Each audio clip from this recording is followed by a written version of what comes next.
We're here at Dice TerraCon with Paul Miller, designer of Commander-in-Chief. Hello. Just hoping you might be able to tell us about your game. Sure, again, this is Commander-in-Chief, a game I designed. It's basically, its origins as a chess-like concept. It's called Commander-in-Chief. It's based off a traditional chessboard, but it's rotated, as you can see, 45 degrees.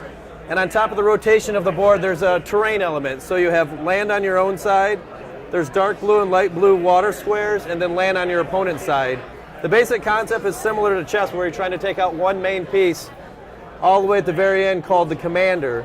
But the commander is defended heavily by 4 rows in front of it, 4 amphibians that act like pawns that march into water, trying to come up out of water onto land and take out your commander.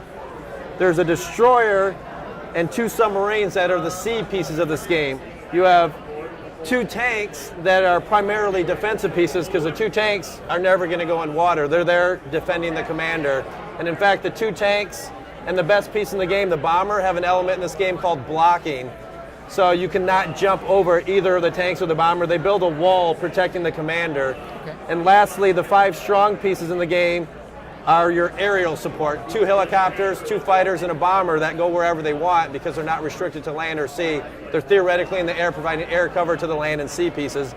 But again, the whole object is to use these 15 pieces to take out your opponent's commander before they take out yours. A very chess-like concept, the board rotated, a terrain element, and some blocking features in addition to jumping features like a chess-like game. Well, it looks like that's Commander-in-Chief. Thank you for your time. You're very welcome.